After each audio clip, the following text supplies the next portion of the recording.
Height is one of the most common insecurities a person can have. 60% of men say that they felt insecure about their height at some point in their lives, which makes sense.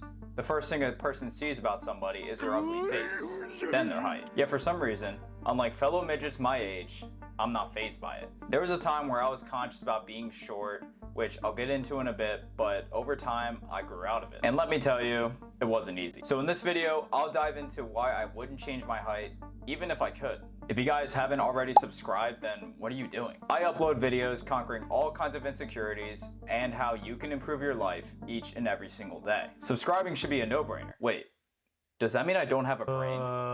Let's start off with the facts. I'm 5'7" at 21 years old. I haven't grown in 5 years and I'm stuck in my height. No, don't even go there. But I still dream of living my life to the fullest. You're probably thinking that being short means that you already fell short of your dreams.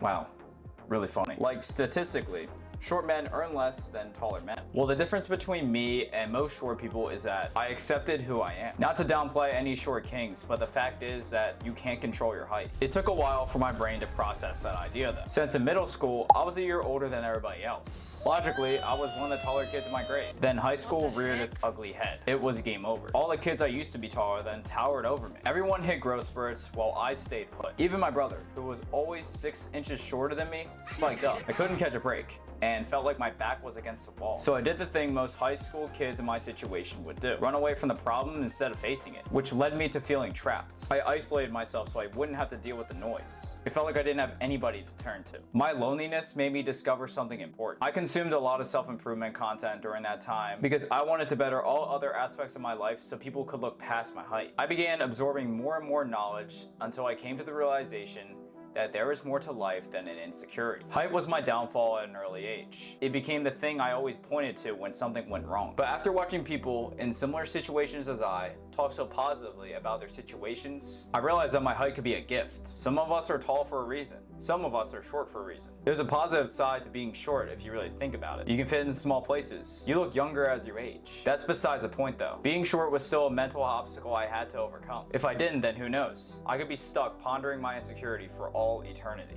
If I do hurdle the obstacle though, I could become mentally free, meaning the sky's the limit to who I could become. So I locked in, took therapy classes, made friends with people that actually made me happy, kept telling myself positive things, and in time, I no longer saw height as an insecurity. Yes, I did this all throughout high school, while I was consuming a ton of social media that made shortness look like a disability. But still, I did it. For myself. Fast forward to now. If I could change my height, would I actually do it? No.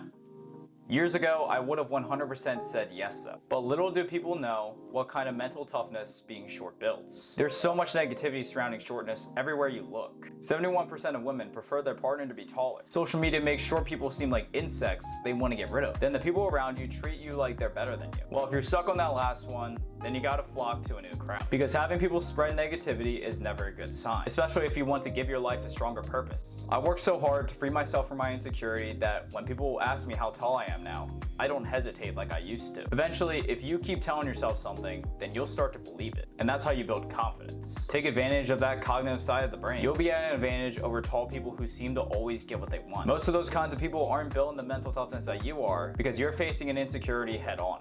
You can shock the world.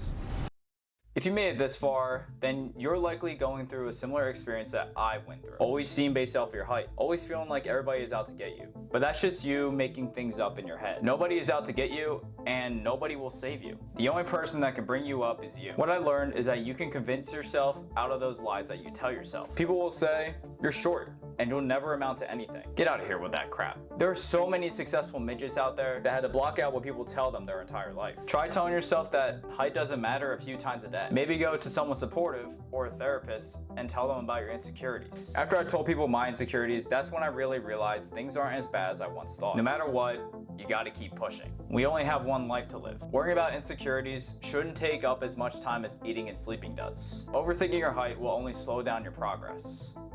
But keep your head up, even when things seem dire, because there's always light at the end of the tunnel. Height will matter if you make it matter, but that's your choice. You decide if you want it to control the rest of your life.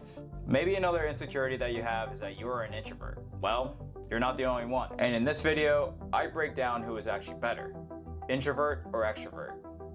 Wait, does that mean I don't have a brain?